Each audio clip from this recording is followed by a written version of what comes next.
இயேசுவின் மலை பிரசங்கத்தை நாம் கவனித்து கொண்டு இருக்கிறோம். இதுவரையும் கொஞ்சம் பொதுவான விதத்திலே நாம் கவனித்தோம். போன வாரத்தில் நான் இயேசுவின் பிரசங்கத்தின் முதல் பகுதி இருக்கு இல்லையா, ஃபர்ஸ்ட் செக்ஷன், ஆங்கிலத்தில் வந்து பியாட்டிடியூட்ஸ்ன்னு சொல்லுவாங்க அந்த பகுதியை. அதற்கு ஒரு முன்னுரையை நான் கொடுத்தேன். அந்த பகுதி எங்கேருந்து எங்கே வரையும் இருக்குன்னு கேட்டால், மத்தேயு 5ஆம் அதிகாரம் 3ஆம் வசனத்தில் ஆரம்பித்து 12ஆம் வசனம் வரையும் இருக்கிறது. இங்கே இயேசு யாரை பற்றி பேசுகிறார் அப்படின்னு கேட்டால், பாக்கியவான்களை பற்றி பேசுகிறார். பகுதிக்கு திருப்பிக் கொள்ளுங்கள். தொடர்ந்து பாக்கியவான்கள் என்கிற வார்த்தையை நாம் பார்க்கலாம். எப்படி ஆரம்பிக்குது பிரசங்கம்? ஆவியில் எளிமை உள்ளவர்கள் பாக்கியவான்கள், அடுத்து துயரப்படுகிறவர்கள் பாக்கியவான்கள். எப்படி பாக்கியவான்கள் பாக்கியவான்கள் பாக்கியவான்கள் என்று இயேசு சொல்லிக்கொண்டே இருக்கிறார். அப்போ அவங்கள பற்றி தான் பேசுகிறாரு. பாக்கியவான்கள் ஆசீர்வதிக்கப்பட்டவர்கள்னா யாரு? நான் போன தடவை போதிச்சப்ப எடுத்து சொன்னேன். சில சமயங்களில் வெறும் சந்தோஷன்ற மாதிரி சொல்லிடுறாங்க. பாக்கியம்னா என்னது?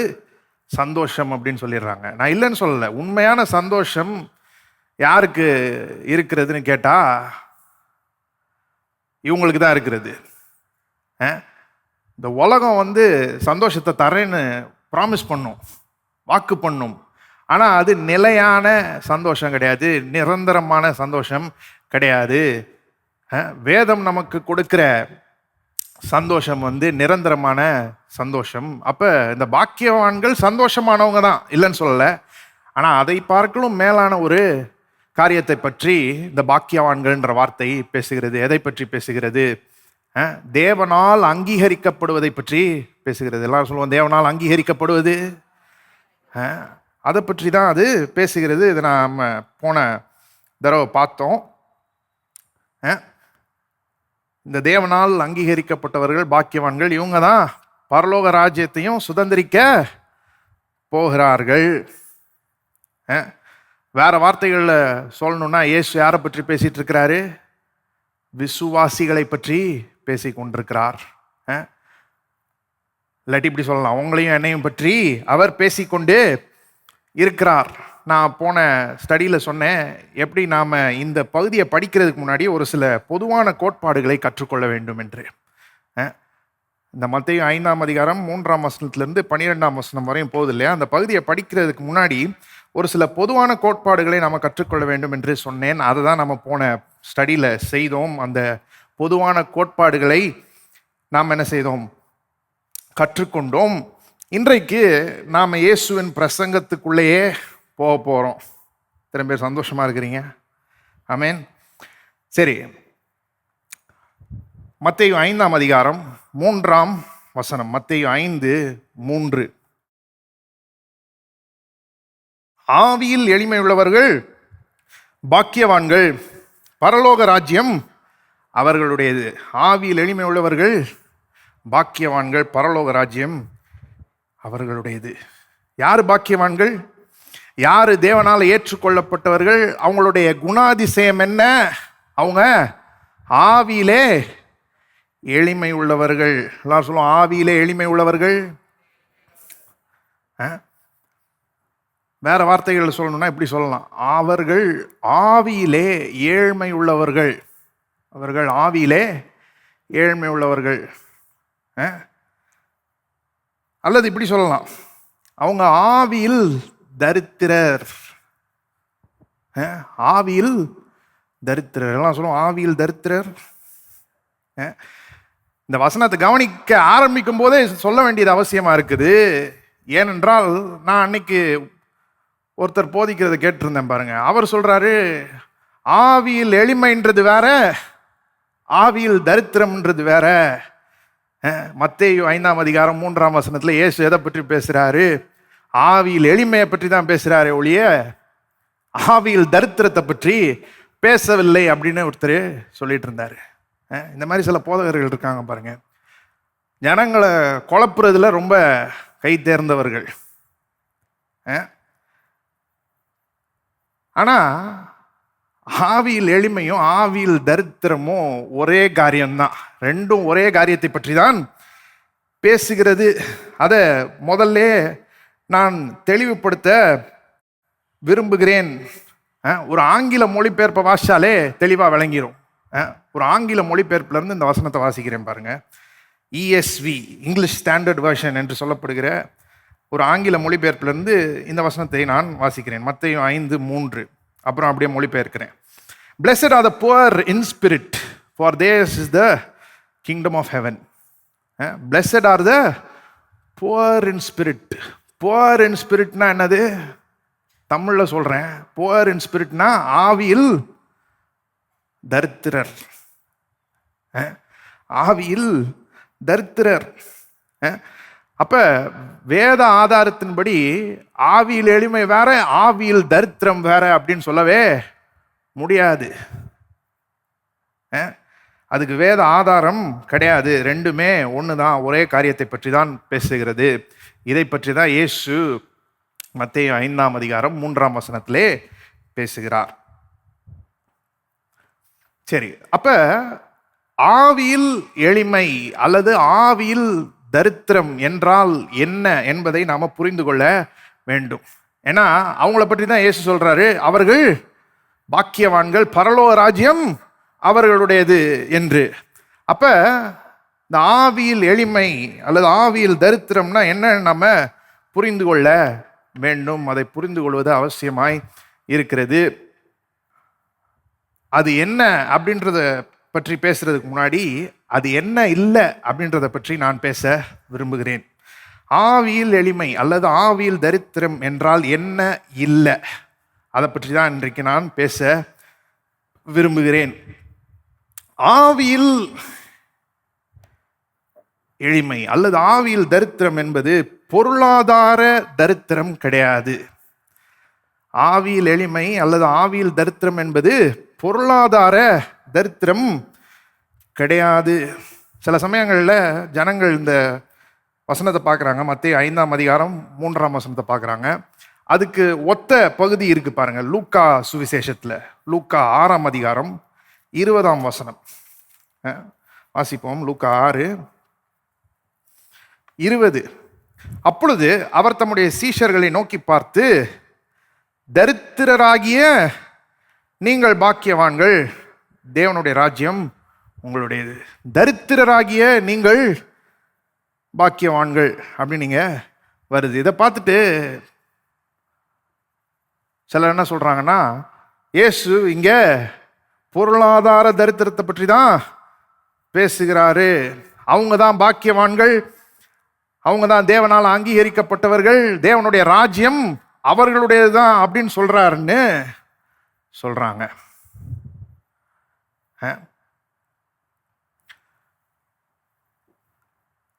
அது எந்த அளவுக்கு சரின்னு தெரியல. சரின்னு சொல்ல முடியாது. அங்க இருந்தவங்க நிறைய பேர் பொருளாதார ரீதியா தரித்திரராக தான் இருந்தார்கள். இயேசுவின் பிரசங்கத்தை கேட்டுக்கொண்டிருந்தாங்க இல்லையா, அதுல அநேகர் பொருளாதார ரீதியா தரித்திரராக தான் இருந்தார்கள். ஆனா இயேசு இங்க பொருளாதார தரித்திரத்தை பற்றி தான் பேசுறாரா அப்படின்னு கேட்டா கிடையாது. அது உண்மையா இருக்கும் என்றால் எல்லா ஏழைகளும் எல்லா தரித்திரரும் என்ன செஞ்சிருவாங்க, தேவனுடைய ராஜ்யத்தை சுதந்திரித்து விடுவார்கள். அது நடக்க போகுதுன்னு நினைக்கிறீங்களா நீங்க? எத்தனை ஏழைகள், எத்தனை தரித்திரர் நம்முடைய மதுரை பட்டணத்திலே இருக்கிறாங்க. தெருக்குள்ள போய் பார்த்தா தெரியுது, அங்கே தான் அவங்க வாழ்றாங்க. அவங்க எல்லாரும் பரலோகம் போறாங்கன்னு சொல்றாரா இயேசு? அவங்க எல்லாம் தேவனுடைய ராஜ்யத்தை சுதந்திரிக்க போறாங்கன்னு சொல்றாரா? கிடையாது. அப்ப இந்த பொருளாதார தரித்திரம் என்பது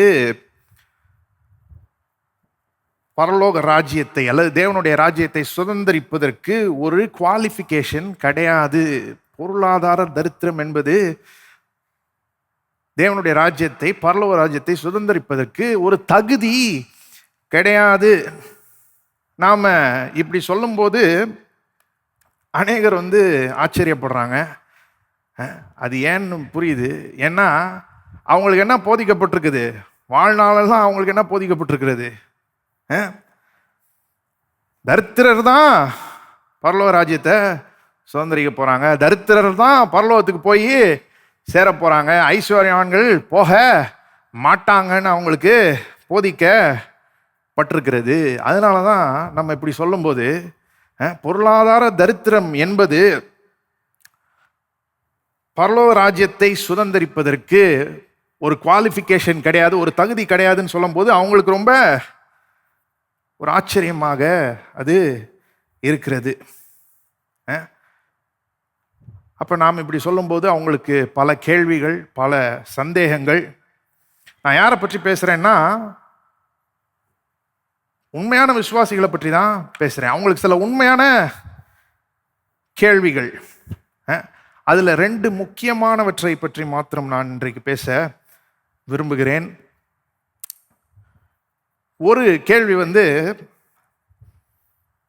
எதை பற்றியதுன்னா, ஒரு ஐஸ்வர்யவானாகிய வாலிபன் இயேசுவினிடத்துல வருகிறான் இல்லையா? அவனை பற்றியது. அவன் இயேசுட்ட என்ன கேட்குறான்? நல்ல போதகரே, நித்திய ஜீவனை சுதந்திரித்து கொள்ளும்படி நான் என்ன செய்ய வேண்டும் அப்படின்னு கேட்கிறான். இயேசு அவனுக்கு இந்த விதமாக பதிலளிக்கிறார். மார்க்கு 10ஆம் அதிகாரம், மார்க்கு 10:21. மார்க்கு 10:21. இயேசு அவனை பார்த்து அவனிடத்தில் அன்பு கூர்ந்து, உன்னிடத்தில் உண்டானவைகளை எல்லாம் விற்று தரித்திரருக்கு கொடு, அப்பொழுது பரலோகத்திலே உனக்கு பொக்கிஷம் உண்டாயிருக்கும், பின்பு சிலுவையை எடுத்துக்கொண்டு என்னை பின்பற்றி வா என்றார். இதை பார்த்துட்டு சொல்கிறாங்க, இந்த பார்த்தீங்களா இயேசு என்ன சொல்கிறாருன்னு? அந்த ஐஸ்வர்யவானாகிய வாலிபனை பார்த்து என்ன சொல்கிறாரு? உனக்கு உண்டானவைகளை எல்லாம் விற்று தரித்திரருக்கு கொடு, அப்பதான் பரலோகத்தில் உனக்கு பொக்கிஷம் உண்டாயிருக்கும்னு சொல்றார் இல்லையா? நீங்க சொல்றீங்க பொருளாதார தரித்திரம் என்பது பரலோக ராஜ்யத்தை சுதந்திரிக்கிறதுக்கு ஒரு குவாலிஃபிகேஷன் கிடையாது, ஒரு தகுதி கிடையாதுன்னு சொல்றீங்க. ஆனா இயேசு ஏன் அப்படி சொன்னார்? ஏன் இந்த ஐஸ்வர்யவானாகிய வாலிபனை பார்த்து போய் உனக்கு உண்டான எல்லாத்தையும் வித்து தரித்திரருக்கு உடனே ஏன் சொன்னார்? இது ஒரு கேள்வி பாருங்க, நிறைய ஜனங்களுக்கு இருக்க ஒரு கேள்வி. இதை பற்றி நாம் பேசணும், பேச போகிறோம். முதலாவது இங்கே பிரச்சனை என்னன்றதை நாம் புரிந்து கொள்ள வேண்டும். மேலோட்டமாக பார்த்தோன்னா நம்ம என்ன நினைப்போம்? அந்த வாலிபனுடைய பணம் தான் அவனுடைய பிரச்சனைன்னு நாம் நினைப்போம். அப்படிதான் நிறைய பேர் நினச்சிட்டு இருக்கிறாங்க. பணம் தான் அவன் நித்திய ஜீவனை சுதந்திரிக்காதபடிக்கு அவனை தடுத்து கொண்டிருக்கிறது அப்படின்னு நினைத்து கொண்டு இருக்கிறார்கள். ஆனா இன்னும் ஆழமா பார்த்தோம்னா பிரச்சனை பணம் கிடையாது, பிரச்சனை அவனுடைய இருதயம். பிரச்சனை அவனுடைய பணம் கிடையாது, பிரச்சனை அவனுடைய இருதயம். இதில் உள்ள எல்லா நுணுக்கங்களையும் பற்றி நான் பேச விரும்பவில்லை, ஏனென்றால் ஏற்கனவே பைபிள் ஸ்டடியிலேயே இதை நான் பேசி இருக்கிறேன். 2021ஆம் ஆண்டில் நான் பேசி இருக்கிறேன். அந்த செய்தியினுடைய டைட்டில் தலைப்பு நித்திய ஜீவனை சுதந்திரித்து கொள்ளும்படி நான் என்ன செய்ய வேண்டும். நித்திய ஜீவனை சுதந்திரித்து கொள்ளும்படி நான் என்ன செய்ய வேண்டும். இதை பற்றி ரொம்ப ஆழமாக நுணுக்கமாக கேட்க வேண்டும் என்று விரும்பினீங்கன்னா நீங்கள் இங்கே போடப்பட்டிருக்கிற QR ஸ்கேன் பண்ணி அங்கே உள்ள லிங்க் மூலமாக நீங்கள் யூடியூப்ல இதை பார்த்து கொள்ளலாம். சரி, இப்போ சுருக்கமாக சொல்கிறேன் பிரச்சனை என்ன அப்படின்றத. பிரச்சனை இந்த வாலிபனுடைய பணம் கிடையாது, அவனுடைய இருதயம். எல்லாரும் சொல்லுவோம் அவனுடைய இருதயம். இயேசு அவன்கிட்ட என்ன சொல்கிறாருன்னா, கற்பனைகளை கைக்கொள்னு சொல்றாரு. அதுக்கு அவன் என்ன பதில் சொல்றான்னு பாருங்க, 20வது வசனம். அதற்கு அவன், போதகரே, இவைகளை எல்லாம் என் சிறுவயது முதல் கை கொண்டிருக்கிறேன் என்றான். இவைகளை எல்லாம் எப்ப இருந்து கை கொண்டிருக்கிறேன்? சிறுவயது முதல் கை கொண்டிருக்கிறேன். கற்பனைகளை எப்படி சொல்லியிருக்கு பாருங்க, கற்பனைகளை எல்லாம், இவைகளை எல்லாம் என் சிறுவயது முதல் கை கொண்டிருக்கிறேன். அப்ப இவன் நினைக்கிறான் இவன்ட்ட எந்த குறையும் கிடையாதுன்னு, இவன் ரொம்ப பூரணன் என்று இவன் நினைக்கிறான். ஆனா இருதயத்துல பெரிய கோளாறு இருக்குது, இருதயத்துல பெரிய பிரச்சனை இருக்குது. என்னது? அவனுடைய இருதயத்துல பணம் தான் அவனுடைய தேவனாகவே இருந்தது. வெளியே பார்த்தா இஸ்ரவேலின் தேவனை ஆராதிக்கிற மாதிரி தெரியுது. ஏசுட்டையும் அவன் என்ன சொல்றான்? கற்பனைகளை எல்லாம் சிறுவயது முதல் கை கொண்டிருக்கிறேன்னு சொல்றான். ஆனா சத்தியம் என்னன்னா, அவன் முதலாம் கற்பனையவே மீறுகிறவன். முதலாவது கற்பனையவே மீறுகிறவன். முதலாவது கற்பனை என்ன? யாத்ராமம் 20ஆம் அதிகாரம் 3ஆம் வசனம். என்னை அன்றி உனக்கு வேறே தேவர்கள் உண்டாயிருக்க வேண்டாம். என்னை அன்றி உனக்கு வேறே தேவர்கள் உண்டாயிருக்க வேண்டாம். அதுதான் முதல் கற்பனை. ஆனா அதே மீறுகிறவனாவ இருந்தான். ஏனென்றால் இவனுடைய பணம் தான் இவனுடைய கடவுள். இதை எப்படி சொல்றேன்னு நீங்க ஒரு வேளை கேட்கலாம். சொல்றேன். ஆனா அந்த காரணத்தினாலதான் இயேசு அவன்கிட்ட, உன்கிட்ட இருக்க எல்லாத்தையும் வித்து தரித்திரருக்கு என்ன செய்ய கொடுன்னு சொல்லுகிறார். அடுத்த வசனம் பாருங்க, மார்க்கு 10:21. நம்ம ஏற்கனவே வாசிச்சோம், மறுபடியும் அதை வாசிப்போம். இயேசு அவனை பார்த்து அவனிடத்தில் என்ன செய்து அன்பு கூர்ந்து, உன்னிடத்தில் ஒரு குறை உண்டு, நீ போய் உனக்கு உண்டானவைகளை எல்லாம் விற்று தரித்திரருக்கு கொடு, அப்பொழுது பரலோகத்திலே உனக்கு பொக்கிஷம் உண்டாயிருக்கும், பின்பு சிலுவையை எடுத்துக்கொண்டு என்னை பின்பற்றி வா. இயேசு ஏன் இத சொன்னார்? ஏன் அவன்கிட்ட இப்படி சொன்னார்? அவனை வெறுத்தபடியினால் இப்படி சொன்னாரா? அவன் நல்லா இருக்கக்கூடாது, அவன் கெட்டு நாசமா போகணும், நல்லா ஜாலியாக வாழ்ந்துட்டு இருக்கிறான், எல்லாத்தையும் விற்க சொல்லு, அப்பதான் அப்படி சொன்னாரா? இல்லை, அவனிடத்தில் அன்பு கூர்ந்து சொன்னார்.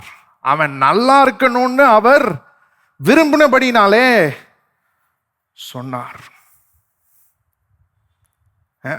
அதனாலதான் சொன்னார். ஆனா சொன்னோம்னே இவனுடைய ரியாக்ஷனை பாருங்க, 22வது வசனம். இவனுடைய ரியாக்ஷன், அவன் மிகுந்த ஆஸ்தியுள்ளவனா இருந்தபடியால் இந்த வார்த்தையை கேட்டு மனம் அடிந்து துக்கத்தோடே போய்விட்டான். மேலோட்டமா பார்த்தா இங்கேயும் பணம் தான் பிரச்சனை மாதிரி தெரியும். ஆனா பிரச்சனை அவனுடைய பணத்துல இல்ல, அவனுடைய இருதயத்துல தான் இருக்குது. இயேசு போ, உனக்கு உண்டான எல்லாத்தையும் வித்து தரித்திரர் கூடன்னு சொன்ன உடனே இவன் மனம் மடிஞ்சிட்டானா. இயேசு சொன்னதை கேட்டு என்ன செஞ்சிட்டானா? மனம் மடிந்து விட்டானாம். இந்த மனம் மடிந்து என்று மொழிபெயர்க்கப்பட்டிருக்கிற வார்த்தை ஆச்சரியத்தை குறிக்கிற ஒரு வார்த்தை, அதிர்ச்சியை குறிக்கிற ஒரு வார்த்தை. இயேசு உனக்கு உண்டானவைகளை எல்லாம் விற்று தரித்திரர் கொடுன்னு சொன்ன உடனே இவன் ஷாக் ஆயிட்டான். ஏன்னா இயேசு எங்க கை வைக்க கூடாதுன்னு இவன் நினைக்கிறானோ அங்க கரெக்டா என்ன செஞ்சிட்டாரு? கை வச்சிட்டாரு. ஐயோ, வேற எதை விட சொல்லியிருந்தாலும் நான் சந்தோஷமா விட்டுருப்பேனே. ஆனா இவர் என்ன சொல்லிட்டாரு? என் பணத்தை விட சொல்லிட்டாரு. எனக்கு உண்டானதையெல்லாம் வித்து தரித்திரருக்கு கொடுன்னு சொல்லிட்டாரு. வேற எதை சொல்லியிருந்தாலும் நான் செஞ்சிருப்பேன், ஆனா இதை என்னால செய்ய முடியாது. என் பணத்தை விட்டு கொடுக்க என்னால முடியாது, என் பணம் இல்லாம வாழ என்னால முடியாது அப்படின்னு சொல்றான். சொல்லாமலே சொல்றான். மனம் மடிஞ்சு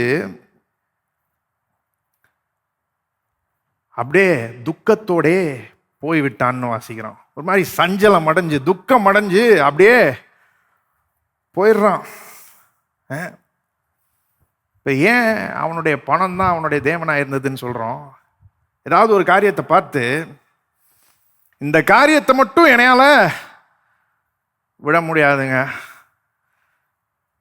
இந்த காரியம் மட்டும் இல்லாமல் என்னையால வாழவே முடியாது அப்படின்னு நம்ம சொன்னோம்னா அதுதான் நம்முடைய கடவுள். அதுதான் நம்முடைய கடவுள். வெளியே பார்க்கறதுக்கு நம்ம என்ன சொல்லிட்டு இருக்கிறோம்? நான் இயேசுவை ஆராதிக்கிறவன்னு சொல்லிட்டு இருக்கிறோம். ஆனால் உண்மையிலே நம்முடைய இருதயத்தை நாம ஆராய்ந்து பார்க்க வேண்டியது அவசியமாக இருக்கிறது. அவர் உண்மையிலே நம்முடைய தேவனாக இருப்பார் என்றால் அவர் எதையாவது விட்டு கொடுத்துரு, இது உனக்கு வேணாம் அப்படின்னு சொன்னார்னா நம்ம என்ன செஞ்சிருவோம்? விட்டுருவோம். அது ஒரு வேளை நம்முடைய பணமாக இருக்கலாம். ஆனால் அவர் விட்டுருன்னு சொன்னால் நம்ம விட்டுருவோம். ஏன்னா அவர் தான் நம்முடைய கடவுள். நமக்கு எது சிறந்ததுன்னு அவருக்கு தான் தெரியும். அப்போ அதனால தான் கர்த்தர் எதையாவது ஒன்று விட்டுருன்னு சொன்னால் அதை கேட்டு ஐயோ என்ன இப்படி சொல்லிட்டாரு அப்படின்னு நினைக்கக்கூடாது. ஆபிரகாம்லாம் தன்னுடைய ஒரே பேரான குமாரனை பலியிடும்படி சொல்றாரு. காலையிலே எழும்பி கரெக்டாக போகிறான். நான் ஆண்டவரே கொடுக்குற மாதிரி கொடுத்தீர், கேட்குற மாதிரி கேட்குறீர் அப்படின்னு அவன் கேள்வியெல்லாம் கேட்கல, போயிட்டான். ஆனால் இவனுடைய ரியாக்ஷனை பாருங்க. சந்தோஷமா போய் எல்லாத்தையும் வித்துட்டு தரித்திரருக்கு கொடுத்துட்டு இவரை பின்பற்றி வந்தானா? இவர் என்ன சொல்றாருன்னா பரலோகத்திலே உனக்கு பொக்கிஷம் உண்டாயிருக்கும். ஆனால் இவன் சொல்றான் ஐயா அதெல்லாம் எனக்கு வேணாம், பரலோகத்தில் பொக்கிஷமாவது ஒன்றாவது எனக்கு என்ன வேணும்? என்னுடைய பணம் தான் வேணும். என் பணத்தை என்னையால் விட முடியாது, என் பணம் இல்லாமல் என்னையால் வாழ முடியாதுன்னு சொல்கிறான். சொல்லாமலே இதெல்லாம் சொல்கிறான். அவன் ரியாக்ஷனே நமக்கு அதை காண்பிக்கிறது. அவன் என்ன ஆகுறான்? இயேசு இப்படி சொன்னோடனே அப்படியே ஒரு மாதிரி அதிர்ச்சி ஆகி ஐயோ என்ன இவர் சொல்லக்கூடாதுன்னு நினச்சோமோ அதை சொல்லிவிட்டாரு அப்படின்னு ஒரு மாதிரி மனம் மடிந்து சஞ்சலப்பட்டு துக்கத்தோடே போய்விட்டான். இது என்னத்தை காண்பிக்கிறது? அவன் பணம் தான் அவனுடைய தேவனாய் இருந்தது. அவனுடைய பணம் பிரச்சனை இல்லை, ஆனால் அவனுடைய இருதயம் அவன் பணத்தின் மேலதான் இருந்தது. அவனுடைய இருதயம் தேவன் பட்சமா இல்லை. ஓ ஆண்டவரே நீர் என்ன சொல்றீரோ அதை நான் செய்கிறேன், ஏனென்றால் நீர் என்னுடைய நன்மைக்கு தான் சொல்லுவீர்னு எனக்கு தெரியும் அப்படின்லாம் போல அவன் என்ன சொல்றான்? இல்லை இல்லை இதுதான் எனக்கு வேணும், இதுதான் எனக்கு முக்கியம். ஏனென்றால் இவனுடைய இருதயம் அவனுடைய பணத்து மேலே தான் இருந்தது. அதனால தான் இயேசு அவன்கிட்ட சொல்கிறாரு, போய் உனக்கு உண்டானவைகளை எல்லாம் விற்று தரித்திரருக்கு கொடு, அப்பொழுது உனக்கு பரலோகத்திலே பொக்கிஷம் உண்டாயிருக்கும் என்று. உங்களுக்கு தெரியுமா இயேசு வேற யார்ட்டையுமே அப்படி சொல்லலைன்னு? அவன்கிட்ட மட்டும்தான் அப்படி சொல்கிறாரு, வேற யார்ட்டையுமே அப்படி சொல்லலை. அப்போ பணம் வச்சிருக்கிறது பிரச்சனை இல்லை, இருதயம் பணத்து மேலே இருக்கக்கூடாது. இருதயம் தேவன் பட்சமாய் இருக்க வேண்டும். எத்தனை பேர் ஆமென்னு சொல்கிறீங்க? அப்போ பணம் வச்சிருக்கிறதுல எந்த தப்பும் கிடையாது. 1 தீமோத்தேயு 6ஆம் அதிகாரம் திருப்பிக் கொள்வோம். 1 தீமோத்தேயு 6 17-19 வசனங்கள். 1 தீமோத்தேயு 6 17-19 வசனங்கள்.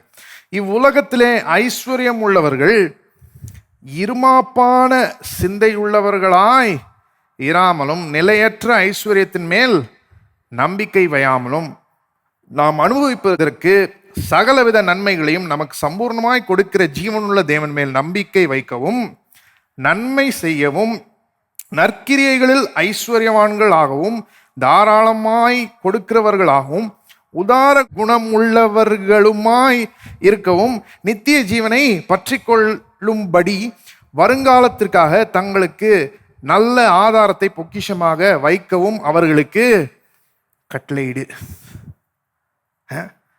இவ்வுலகத்திலே ஐஸ்வர்யம் உள்ளவர்கள் அப்படின்னா யாரை பற்றி பேசுது? பொருளாதார ரீதியா ஐஸ்வர்யவான்கள், பொருளாதார ரீதியா பணக்காரங்க, அவங்கள பற்றி பேசுகிறது. அவங்க என்ன செய்யணுமா? 17ஆம் வசனத்தில் எழுதப்பட்டிருக்கிறது, அவங்க இருமாப்பான சிந்தை உள்ளவர்களாய் இருக்கக்கூடாது. அப்புறம் ஐஸ்வர்யத்தின் மேல என்ன செய்யக்கூடாது? நம்பிக்கை வைக்க கூடாது. ஜீவனுள்ள தேவன் மேல் என்ன செய்ய வேண்டும்? நம்பிக்கை வைக்க வேண்டும். 18வது வசனத்துல பாருங்க, அவங்க என்னென்ன செய்யணும்? அவங்க நன்மை செய்ய வேண்டும், நற்கிரியைகளில் ஐஸ்வர்யவான்களாய் இருக்க வேண்டும். அப்ப வெறும் உலக பிரகாரமா ஐஸ்வர்யவான்களா இருந்தா பார்த்தாது, உங்க நற்கிரியைகள்ல ஐஸ்வர்யவான்களா இருக்கணும். தாராளமாய் கொடுக்கிறவர்களா இருக்க வேண்டும், உதார குணமுள்ளவர்களா இருக்க வேண்டும். 19வது வசனத்துல சொல்லப்பட்டிருக்கிறது, வருங்காலத்திற்காக தங்களுக்கு நல்ல ஆதாரத்தை பொக்கிஷமாக அவங்க வைக்க வேண்டும். இதை அப்போஸ்தலனாகிய பவுல் தீமோத்தேயுக்கு எழுதி கொண்டிருக்கிறார். தீமோத்தேயு ஒரு போதகன், அவனுக்கு எழுதி கொண்டிருக்கிறார். சொல்றாரு,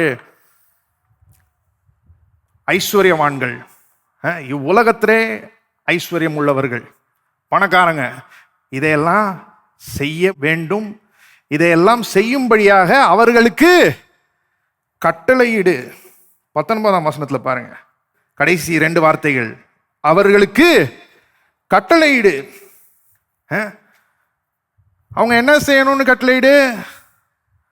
அவங்ககிட்ட இருக்கிறது எல்லாத்தையும் கொண்டு போய் வித்து தரித்திரருக்கு கொடுத்துடணும்னு கட்டளையிடு அப்படின்னு சொன்னாரா? அப்படிதான் தீமோத்தேயுக்கு எழுதியிருக்கிறாரா?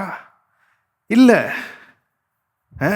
வேற சில காரியங்களை சொல்றாரு. எப்படி அவங்க இருமாப்பான சிந்தை உள்ளவர்களாக இருக்கக்கூடாது, அவங்க எப்படி ஐஸ்வர்யத்தின் மேல் நம்பிக்கை வைக்கக்கூடாது, தேவன் மேல் நம்பிக்கை வைக்க வேண்டும், நன்மை செய்கிறவர்களா இருக்க வேண்டும், நற்கிரியைகள் ஐஸ்வர்யவான்களா இருக்க வேண்டும், வருங்காலத்திற்கு தங்களுக்கு நல்ல ஆதாரத்தை பொக்கிஷமாக அவர்கள் வைக்க வேண்டும் என்பதை பற்றியெல்லாம் பேசுகிறார். ஆனா எல்லாத்தையும் வித்து தரித்திரருக்கு கொடுத்துருங்கன்னு சொல்லவே இல்லை. இப்ப தரித்திரர் மாத்திரம்தான், பொருளாதார ரீதியான தரித்திரர் மாத்திரம்தான் பரலோக ராஜ்யத்தை சுதந்திரிப்பார்கள் என்றால், அவங்க மட்டும்தான் பரலோகத்துக்கு போவார்கள் என்றால், பவுல் ரொம்ப தெளிவாக எழுதியிருப்பார் தீமோத்தேயுக்கு, இவ் உலகத்தில் ஐஸ்வர்யம் உள்ளவர்கள் தங்களுக்கு உண்டான எல்லாவற்றையும் விற்று தரித்திரருக்கு கொடுக்கும்படியாக அவர்களுக்கு கட்டளையிடு அப்படின்னு ரொம்ப தெளிவா எழுதியிருப்பாரு. ஆனா அப்படி எழுதவில்லை. ஏனென்றால் இந்த பொருளாதார ரீதியான தரித்திரம் பரலோக ராஜ்யத்தை சுதந்திரிக்கிறதுக்கு ஒரு குவாலிஃபிகேஷன் கிடையாது, அதற்கான ஒரு தகுதி கிடையாது. இருக்கிறீங்களா? அப்ப அந்த மாதிரி நினைத்து கொண்டு இருக்க முடியாது, அது வேதத்தின்படி தவறு. சரி, இப்ப இந்த ஐஸ்வர்யவானாகிய வாலிபன் ரொம்ப துக்கத்தோட போயிடுறான். இப்ப இயேசுவும் சீஷர்களும் இருக்கிறாங்க. அப்ப இயேசு சீஷர்களிடத்துல இப்படியாக சொல்லுகிறார். மார்க்கு 10, திரும்ப வரும், மார்க்கு 10:23. அப்பொழுது இயேசு சுற்றி பார்த்து தம்முடைய சீஷரை நோக்கி, ஐஸ்வர்யம் உள்ளவர்கள் தேவனுடைய ராஜ்யத்தில் பிரவேசிப்பது எவ்வளவு அரிதாயிருக்கிறது என்றார். இந்த வசனத்தை பற்றி அநேகருக்கு கேள்வி, அதை பற்றியும் நான் பேச விரும்புகிறேன். இயேசு ஏன் இப்படி சொன்னார்? ஐஸ்வர்யம் உள்ளவர்கள் தேவனுடைய ராஜ்யத்திலே பிரவேசிப்பது அரிதா இருக்கிறதுன்னு ஏன் இயேசு சொன்னார் அப்படின்னு அநேகர் கேட்குறாங்க. அதை பற்றியும் நான் பேச விரும்புகிறேன். அவர் சும்மா ஒன்றும் அதை சொல்லலை, ஒரு காரணத்துக்காக தான் சொல்கிறாரு. ஏனென்றால் யூதர்கள் மத்தியில் பொதுவாக ஒரு சிந்தனை இருந்துச்சு. அவங்க என்ன நினச்சாங்கன்னா, பொருளாதார ரீதியாக ஐஸ்வர்யவான்கள் தான் ஆசீர்வதிக்கப்பட்டவர்கள். யாராவது பரலோக ராஜ்யத்தை சுதந்திரிக்கிறவர்களாக இருக்க வேணும்னா, தேவனுடைய ராஜ்யத்தை சுதந்திரிக்கிறவர்களாக இருக்க வேணும்னா, அது ஐஸ்வர்யவான்களாக தான் இருக்க முடியும். அவங்களுக்கு தான் ரொம்ப ரொம்ப சுலபம், அவங்க தான் ரொம்ப சுலபமாய் இந்த ராஜ்யத்திலே பிரவேசிப்பார்கள் அப்படின்னு அவங்க நினைச்சாங்க. அவங்க தான் ரொம்ப எளிதாய் பிரவேசிப்பாங்கன்னு நினைத்தார்கள். ஆனால் அதுதான் சத்தியமா அப்படின்னு கேட்டால் கிடையாது. அது கிடையாது சத்தியம். அப்போ இயேசு அவங்களுடைய சிந்தனையை மாற்றும்படியாக இந்த சந்தர்ப்பத்தை பயன்படுத்தினார். எந்த சந்தர்ப்பத்தை? இந்த ஐஸ்வர்யமுள்ள வாலிபன் வரான் இல்லையா, பயங்கரமான கேள்வியோட வரான். நித்திய ஜீவனை சுதந்திரித்துக் கொள்ளும்படி நான் என்ன செய்ய வேண்டும் அப்படின்னு டாம்னு வரான். ஆனால் அதுக்கப்புறம் உனக்கு உண்டானவைகளை எல்லாம் விற்று தரித்திரருக்கு கொடு, என்னை பின்பற்றி வா அப்படின்னு சொன்ன உடனே துக்கத்தோட போயிடுறான் இல்லையா. இந்த சந்தர்ப்பத்தை பயன்படுத்தி அவங்களுக்கு போதிக்க விரும்புகிறார், அவர்களுடைய சிந்தனையை மாற்ற விரும்புகிறார். அவங்க என்ன நினைக்கிறாங்க? இப்போ வந்தானே இவன் தான் பெஸ்ட் கேண்டிடேட்டு, தேவனுடைய ராஜ்யத்தில் ஒருத்தன் பிரவேசிக்கணும்னா அது இவனாக தான் இருக்கணும் அப்படின்னு நினச்சாங்க. ஆனால் அவன் பார்த்தா துக்கத்தோட போயிடுறான். அப்போ இயேசு சொல்கிறாரு, ஐஸ்வர்யவான் தேவனுடைய ராஜ்யத்தில் பிரவேசிக்கிறது எவ்வளவு அரிதாக இருக்கிறது, எவ்வளோ கஷ்டம் அப்படின்னு சொல்கிறாரு. அவங்களுடைய சிந்தனையை மாற்ற விரும்புகிறார். அவங்க நினைக்கிறாங்க இவங்க தேவனுடைய ராஜ்யத்தில் பிரவேசிக்கிறது தான் ரொம்ப சுலபம்னு. ஆனால் அவர் சொல்கிறாரு ரொம்ப கஷ்டன்றாரு. அப்படியே எதிர்மாறா சொல்கிறாரு. சொன்னோடனே இந்த சீஷர்களுடைய ரியாக்ஷனை பாருங்க. 24ஆம் வசனம். சீஷர்கள் அவருடைய வார்த்தைகளை குறித்து ஆச்சரியப்பட்டார்கள். அப்ப இதுவும் ஷாக் ட்ரீட்மெண்ட். இயேசுனுடைய வார்த்தைகளை கேட்டு இவங்களுக்கு ஒரே அதிர்ச்சி. ஏன்னா இவங்க என்ன நினைச்சிட்டு இருக்கிறாங்க, ஐஸ்வர்யவான் தான் டக்குன்னு பிரவேசிச்சிருவான், ஏன்னா அவன் தான் ஆசீர்வதிக்கப்பட்டவன் நினைச்சிட்டு இருக்கிறாங்க. ஆனால் இவர் சொல்றாரு ஐஸ்வர்யம் உள்ளவர்கள் தேவனுடைய ராஜ்யத்தில் பிரவேசிப்பது அரிதுன்னு சொல்றாரு. அப்ப உங்களுக்கு ஒரே அதிர்ச்சி. சரி, கவனிக்க வேண்டிய விஷயம் என்னன்னா, போதனை இங்கே முடியலை. அடுத்த வசனத்தையும் வாசிப்போம். 25வது வசனம். ஐஸ்வர்யவான் தேவனுடைய ராஜ்யத்தில் பிரவேசிப்பதை பார்க்கிலும் ஒட்டகமானது ஊசியின் காதிலே நுழைவது எளிதா இருக்கும் என்றார். இயேசு இங்க எதை பற்றி பேசுறாரு? ஒட்டகத்தை பற்றி பேசுகிறார். ஒட்டகம் தான் இயேசு வாழ்ந்த காலத்தில் இஸ்ரவேல் தேசத்தில் இருக்கிறதுல பெரிய மிருகமாம் பாருங்க. அது எதற்குள்ள நுழையிறத பற்றி பேசுறாரு?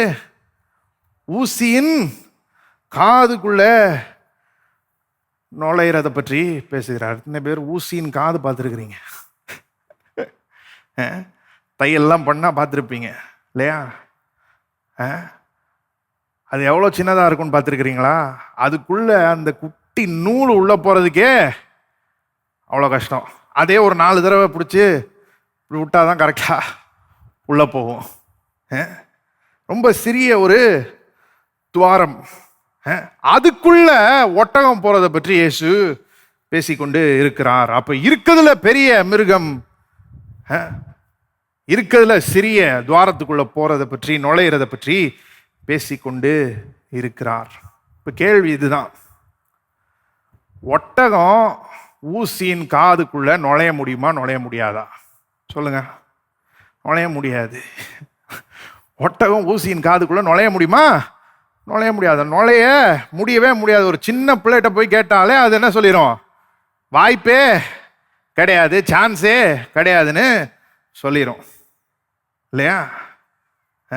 இப்போ இயேசு இங்கே என்ன சொல்றாருன்றது கவனிங்க. 25வது வசனத்தில் அதான் கவனிக்கும்படியாக விரும்புகிறேன். ஐஸ்வர்யவான் தேவனுடைய ராஜ்யத்தில் பிரவேசிப்பதை பார்க்கிலும் ஒட்டகமானது ஊசியின் காதிலே நுழைவது எளிதாக இருக்கும். இப்ப ஒட்டகம் ஊசியின் காதுக்குள்ள போறது சாத்தியமா? முதல்ல சாத்தியமே கிடையாது, வாய்ப்பே கிடையாது. இப்ப இயேசு என்ன சொல்றாரு தெரியுமா? ஐஸ்வர்யவான் தேவனுடைய ராஜ்யத்தில் பிரவேசிக்கிறது அதை பார்க்கிலும் கஷ்டம். அப்படித்தானே சொல்றாரு. இருக்கிறீங்களா? கவனிக்கிறீங்களா? ஒட்டகம் ஊசியின் காதுக்குள்ள போகவே முடியாதுன்னு சொல்லிட்டோம். இப்ப இயேசு என்ன சொல்றாரு? ஐஸ்வர்யவான் தேவனுடைய ராஜ்யத்தில் பிரவேசிக்கிறது அதை விட கஷ்டம்ன்றாரு. அப்ப என்ன சொல்றாரு அவரு? என்ன சொல்றாருன்னா இதுதான் சொல்றாரு. ஐஸ்வர்யவான் தேவனுடைய ராஜ்யத்தில் பிரவேசிக்கிறது கூடாத காரியம், சாத்தியமே கிடையாது அப்படின்னு தான் சொல்றாரு. அதை தான் அவர் சொல்ல விரும்புகிறார். இப்ப அவங்களுடைய ரியாக்ஷனை பாருங்க, சீஷர்களுடைய ரியாக்ஷன். 26வது வசனம். அவர்கள் பின்னும் என்ன பண்ணாங்க? அதிகமாய் ஆச்சரியப்பட்டு. 24வது வசனத்திலே ஒரு அதிர்ச்சி, ஆச்சரியப்படுகிறார்கள். ஏன்? இயேசு சொல்லிட்டாரு ஐஸ்வர்யவான் தேவனுடைய ராஜ்யத்தில் பிரவேசிக்கிறது எவ்வளோ அரிது, எவ்வளோ கஷ்டம்னு சொல்லிட்டாரு. உடனே ஆச்சரியம், அதிர்ச்சி. இப்ப இன்னும் அதிகமான ஆச்சரியம், அதிகமான அதிர்ச்சி. ஏன்னா இயேசு என்ன சொல்லிட்டாரு? ஐஸ்வர்யவான் தேவனுடைய ராஜ்யத்துக்குள்ள பிரவேசிக்கவே முடியாதுன்ட்டாரு. அப்ப இவங்களுக்கு இன்னும் அதிகமான அதிர்ச்சி. அதிர்ச்சி அடைஞ்சு அவங்களுக்குள்ளே பேசிக்கிறாங்க பாருங்க. 26ஆம் வசனம். அவர்கள் பின்னும் அதிகமாய் ஆச்சரியப்பட்டு, அப்படியானால் யார் ரட்சிக்கப்பட கூடும் என்று தங்களுக்குள்ளே சொல்லிக் கொண்டார்கள். ஐஸ்வர்யவான் தேவனுடைய ராஜ்யத்தில் பிரவேசிக்கிறது கஷ்டம்னாரு, ஷாக்காராங்க. அப்புறம் சொல்றாரு ஐஸ்வர்யவான் தேவனுடைய ராஜ்யத்தில் பிரவேசிக்கிறது சாத்தியமே இல்லைன்றாரு. இன்னும் அதிகமா ஷாக் ஆகி அவங்களுக்குள்ள என்ன பேசிக்கிறாங்க? அப்ப யாரு தான்ப்பா ரட்சிக்கப்பட முடியும்? ஐஸ்வர்யவான் ரட்சிக்கவே பட முடியாது, அப்ப யார் தான் ரட்சிக்கப்பட முடியும்? நம்ம நினைச்சிட்டு இருக்கிறோம் அவங்க தான் ரொம்ப ஈஸியா தேவனுடைய ராஜ்யத்துக்குள்ள பிரவேசிச்சுவாங்கன்னு. ஆனா அவங்களே பிரவேசிக்க முடியாதுன்னா அப்ப யார் தான் பிரவேசிக்க முடியும்? யார் தான் ரட்சிக்கப்பட முடியும் என்று தங்களுக்குள்ளே பேசிக்கொண்டு இருக்கிறார்கள். இயேசு அதுக்கு என்ன சொல்றாருன்னு பாருங்க. 27ஆம் வசனம். இயேசு அவர்களை பார்த்து, மனுஷரால் இது கூடாததுதான், தேவனால் இது கூடாததல்ல, தேவனாலே எல்லாம் கூடும் என்றார். அப்ப மனுஷரால் இது கூடாதுதானா? ஆமா. இங்க பாத்தீங்கன்னா எல்லா மனுஷரை பற்றியும் பேசுறாரு. ஐஸ்வர்யவானா இருக்கட்டும், தரித்திரனா இருக்கட்டும், மனுஷனால் இது கூடாது. எவனுமே தன்னைத்தானே ரட்சித்துக் கொள்ள முடியாது. எவனோ தன்னில் தானே தன்னுடைய சொந்த முயற்சியால தேவனுடைய ராஜ்யத்துக்குள்ள பிரவேசிக்க முடியாது. மனுஷரால் இது கூடாதுதான், தேவனாலே இது கூடும். தேவனாலே எல்லாம் கூடும், தேவனாலே இது கூடாதது அல்ல அப்படின்னு சொல்லுகிறார். அப்ப பரலோக ராஜ்யத்தில் பிரவேசிக்கிறதற்கும் அதை சுதந்திரிக்கிறதுக்கும் பொருளாதார நிலைக்கும் சம்பந்தம் கிடையாது, அதை பொறுத்தது கிடையாது. ஐஸ்வர்யவானா இல்லை ஏழையா அதை பொறுத்து தான் அவன் பரலோக ராஜ்யத்தை சுதந்திரிப்பானா இல்லையான்னு சொல்ல முடியும். அப்படி கிடையாது, அப்படி கிடையவே கிடையாது. இது எதை பொறுத்தது அப்படின்னு கேட்டிங்கன்னா, ஐஸ்வர்யமான இடத்துலையும் சரி, தரித்திரன் இடத்துலையும் சரி, தேவன் ஒரு பெரிய கிரியை நடப்பிக்கிறார் இல்லையா, அதை பொறுத்ததாய் இருக்கிறது. தேவன் அவர்களுடைய இருதயத்தில் பெரிய வேலையை செய்கிறார் இல்லையா, ஒரு மாற்றத்தை உண்டு பண்றார் இல்லையா, அதை பொறுத்ததாய் இருக்கிறதே ஒழிய அவங்க பொருளாதார ரீதியா பணக்காரங்களா அல்லது ஏழைகளா என்பதை பொறுத்தது கிடையாது. மத்தேயு 8ஆம் அதிகாரத்துக்கு போவோம்.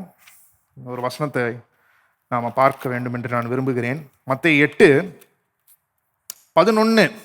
அநேகர் கிழக்கிலும் மேற்கிலும் இருந்து வந்து, வாசிங்க, பரலோக ராஜ்யத்தில் ஆபிரகாம், ஈசாக்கு, யாக்கோபு என்பவர்களோடே பந்தி இருப்பார்கள். அநேகர் கிழக்கிலும் மேற்கிலும் இருந்து வந்து பரலோக ராஜ்யத்தில் யாரோட பந்தி இருப்பாங்களா சொல்லுங்க? ஆபிரகாம், ஈசாக்கு, யாக்கோபு. இங்க சொல்லப்பட்டிருக்கிற நபர்களை கவனிங்க. ஆபிரகாம், ஈசாக்கு, யாக்கோபு, இவங்கெல்லாம் பரலோக ராஜ்யத்தில் இருப்பாங்களாம். இப்ப பொருளாதார தரித்திரம் தான் பரலோக ராஜ்யத்தில் இருக்கிறதற்கு குவாலிஃபிகேஷன், தகுதி என்றால் இவங்களுடைய பெயர்கள் கூட இங்க சொல்லப்பட கூடாது. ஏன்னா இவங்கெல்லாம் யாரு? இவங்கெல்லாம் பொருளாதார ரீதியாக பணக்காரர்கள். பணக்காரங்க மட்டும் இல்ல, சூப்பர் பணக்காரர்கள், பயங்கர பணக்காரர்கள்.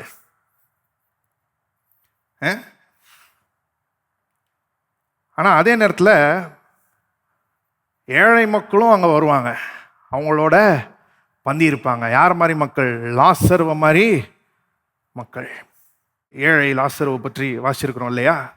லூக்கா 16ஆவது அதிகாரத்தில் அவனை பற்றி சொல்லப்பட்டிருக்கிறது. அவன் ஆபிரகாமின் மடியிலே இருந்தான். அப்படின்னா என்ன அர்த்தம்னா, ஆபிரகாம் கிட்டக்க அவன் உட்கார்ந்துருந்தான்.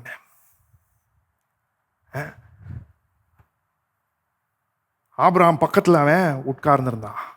ஒரு விருந்துல பார்த்தீங்கன்னா, விருந்து கொடுக்கிறவருக்கு பக்கத்தில் அந்த ஒரு இருக்கை இருக்குமா பாருங்க. அதுதான் இருக்கிறதுல கனம் பொருந்திய இருக்கை. அங்கதான் இருக்கிறதுல மரியாதைக்குரிய நபர் உட்கார வைக்க படுவாராம் பாருங்க.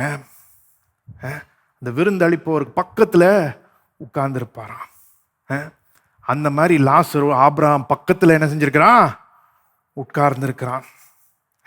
கனம் பொருந்திய இடத்துல உட்கார்ந்துருக்கிறான், கனத்திற்குரிய இடத்துல உட்கார்ந்துருக்கிறான். யாரு? ஏழை லாசரு. யாரோட உட்கார்ந்துருக்கிறான்? ஐஸ்வர்யவானாகிய ஆபிரகாமோட கூட உட்கார்ந்துருக்கிறான். அப்ப அங்க பொருளாதார ரீதியான ஐஸ்வர்யவான்களும் இருப்பாங்க, பொருளாதார ரீதியான தரித்திரரும் இருப்பாங்க. இருக்கிறீங்களா? யாக்கோபு இப்படியாக எழுதுகிறார் தன்னுடைய நிருபத்தில். யாக்கோபு 2ஆம் அதிகாரம் வாசிப்போம். யாக்கோபு 2:5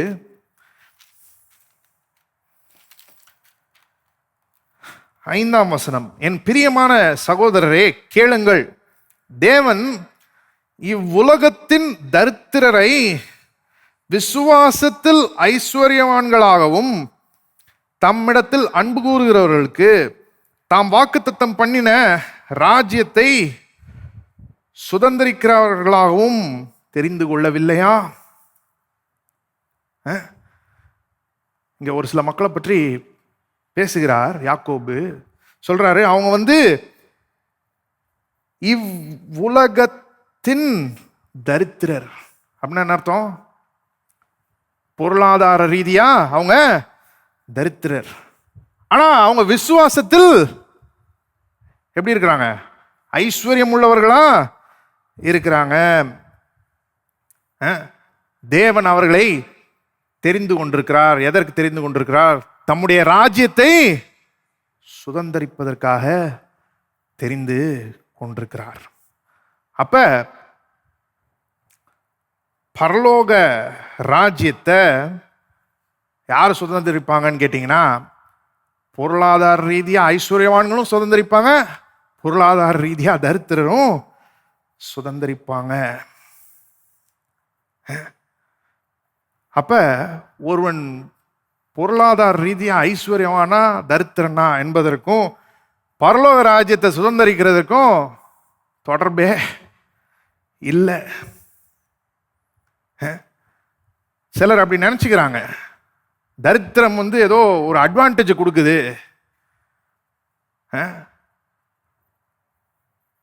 நாங்கள்லாம் ஏழைகள், நாங்கள்லாம் பரலோகம் போக போகிறோம், அவங்கெல்லாம் ஐஸ்வர்யவான்கள், அவங்கெல்லாம் எங்கே போக போகிறாங்க? நரகத்துக்கு போக போகிறாங்க, அவங்க பரலோகத்துக்கு வர்றதுக்கு வாய்ப்பே கிடையாது அப்படின்னு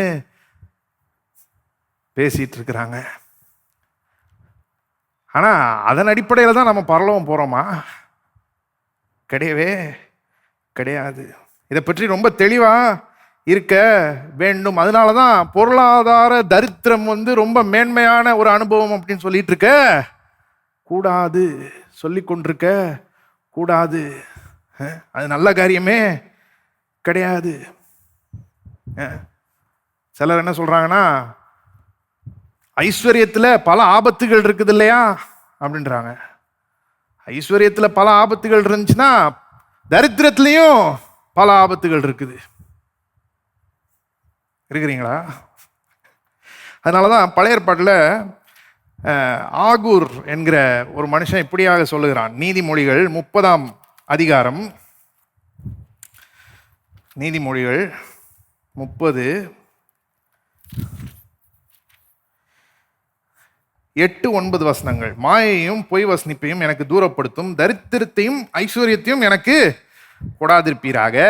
ஏன் காரணத்தை சொல்றான் பாருங்க. நான் பரிபூர்ணம் அடைகிறதுனால் மறுதலித்து கர்த்தர் யார் என்று சொல்லாதபடிக்கும், தரித்திரப்படுகிறதுனால் திருடி என் தேவனுடைய நாமத்தை வீணிலே வழங்காதபடிக்கும் என் படியை எனக்கு அளந்து என்னை போஷித்தரலும். இங்க பார்த்தீங்கன்னா இந்த மனுஷன் ரெண்டுலையும் உள்ள ஆபத்துகளை பற்றி பேசுகிறான். ரெண்டுலையும் உள்ள ஆபத்துகளை பற்றி பேசுகிறான்.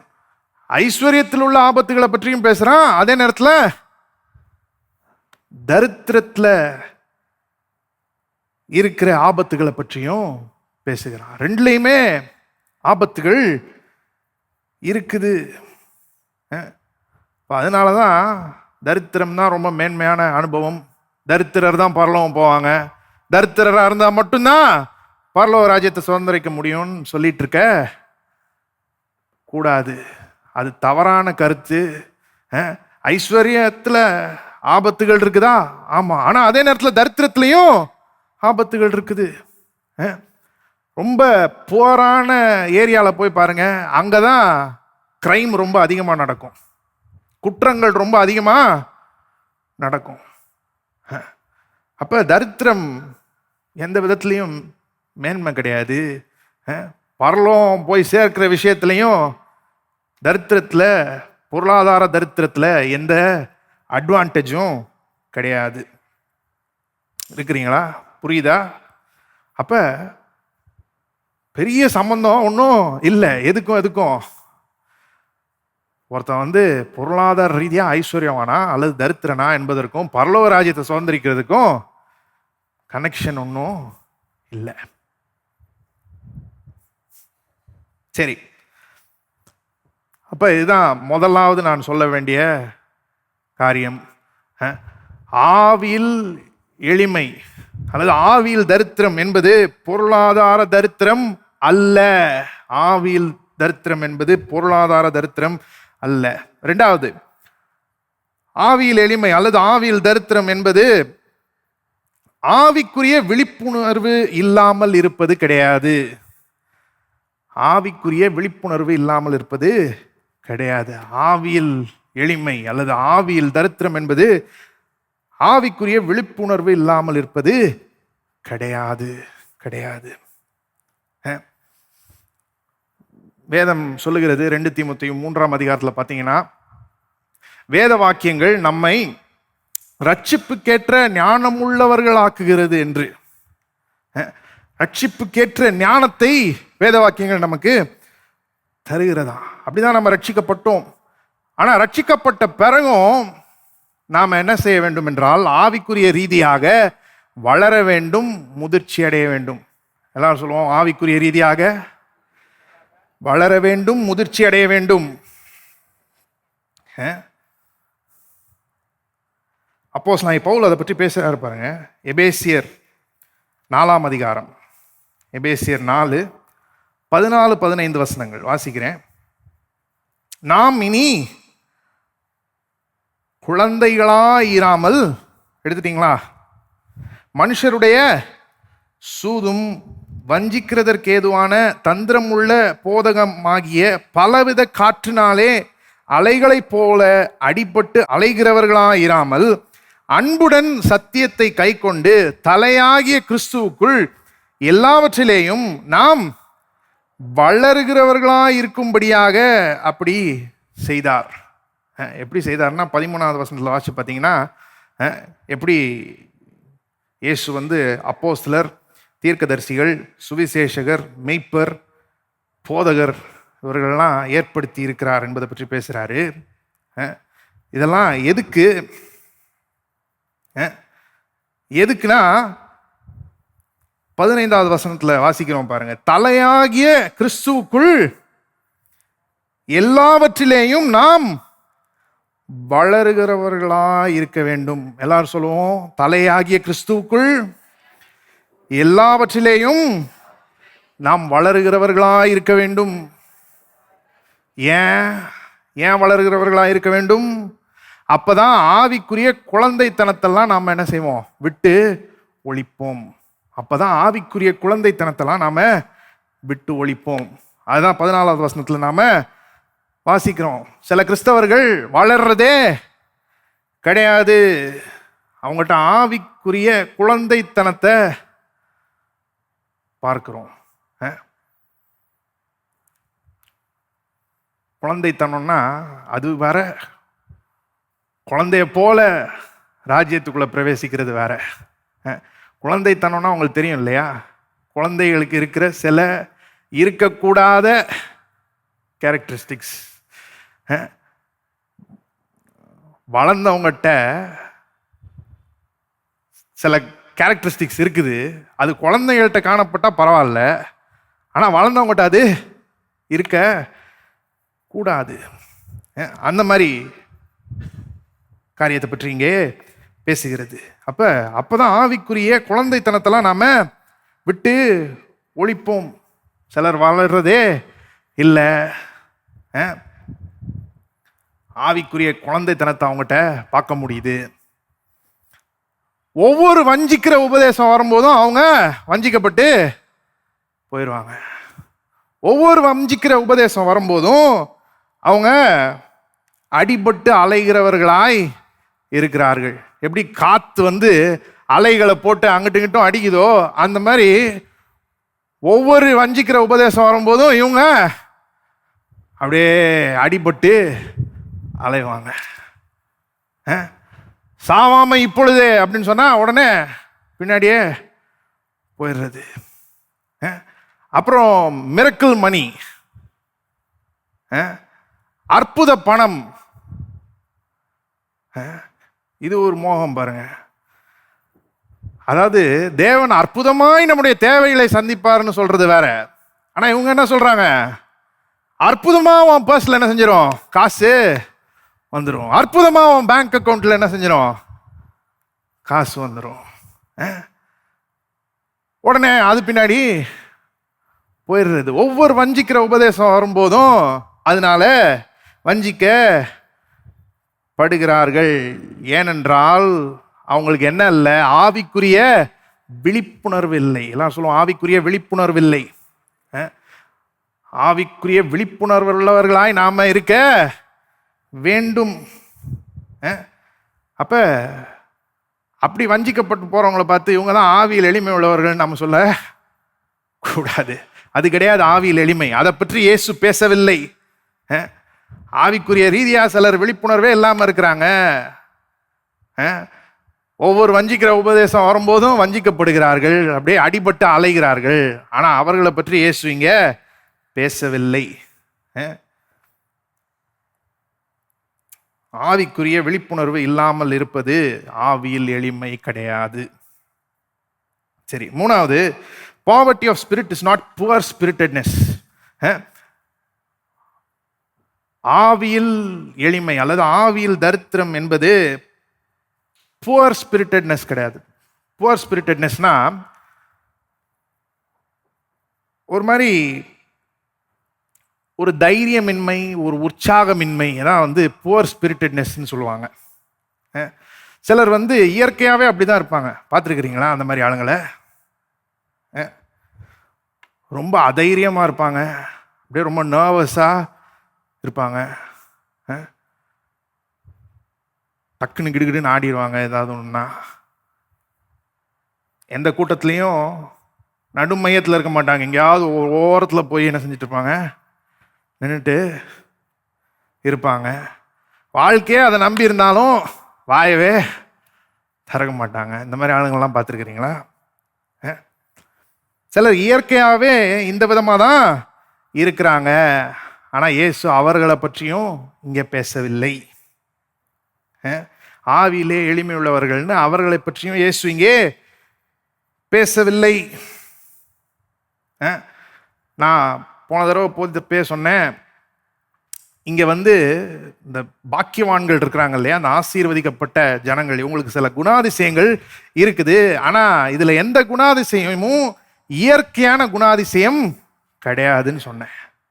இயற்கையான குணாதிசயம் கிடையாது. இதெல்லாம் இயற்கைக்கு அப்பாற்பட்ட குணாதிசயங்கள், பரிசுத்த ஆவியானவரால் உண்டாக்கப்படுகிற குணாதிசயங்கள். பரிசுத்த ஆவியானவர் நமக்குள்ள கிரியை செய்கிறார்.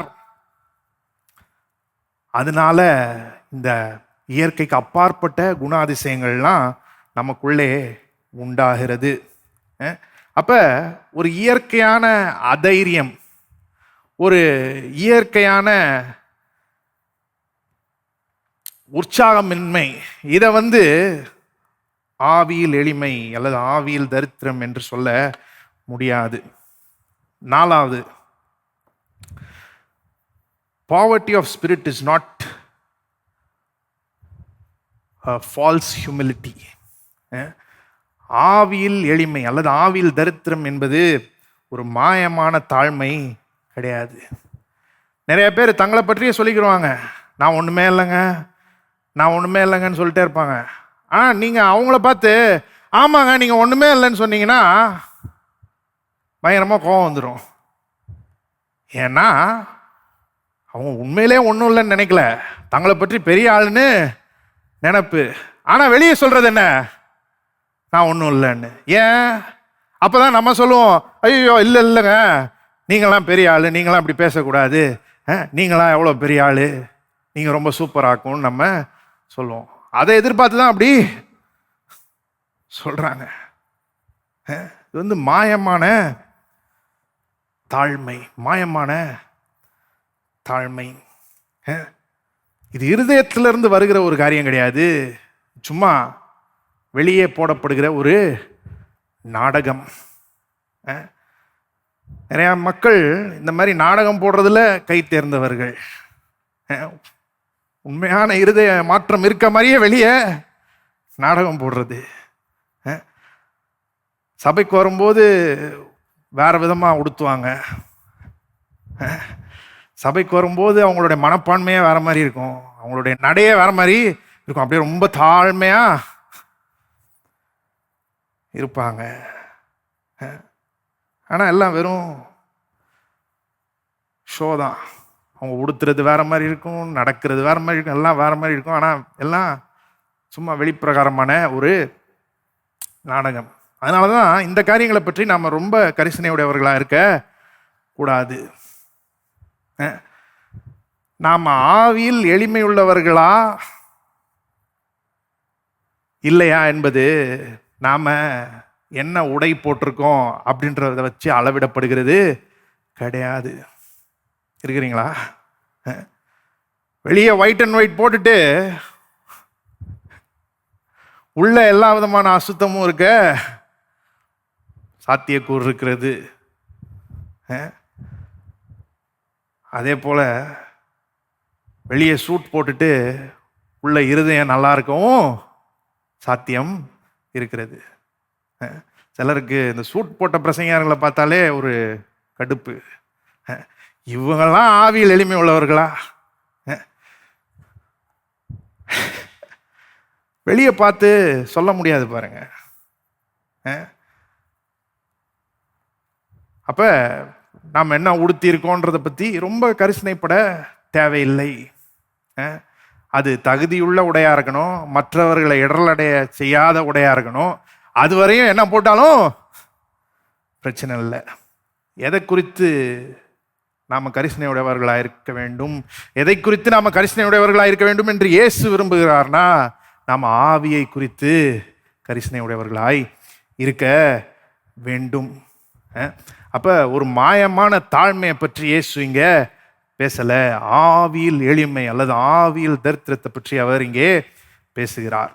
இன்றைக்கு நாம ஆவியிலே எளிமை அல்லது ஆவியிலே தரித்திரம் என்றால் என்ன இல்லை அப்படின்றத பேசியிருக்கிறோம். அடுத்து நான் போதிக்கும் போது அது என்ன என்பதை பற்றி பேச விரும்புகிறேன். நாம் எல்லாரும் தயவு செய்து எழுந்து நிற்போம்.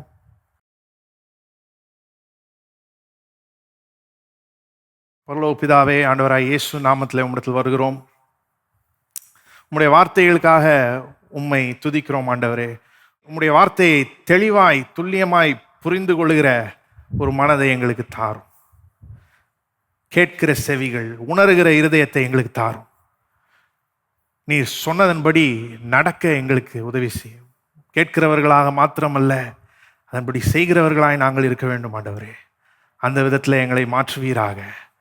ஆவியில் எளிமை உள்ளவர்கள் பாக்கியவான்கள் என்று சொல்லி இருக்கிறீரே, எப்பேற்பட்ட மென்மை எண்ணி பார்க்கிறோம். இன்றைக்கு தியானித்த சத்தியங்களை நாங்கள் இருக பற்றிக்கொள்ள எங்களுக்கு உதவி செய்யும்.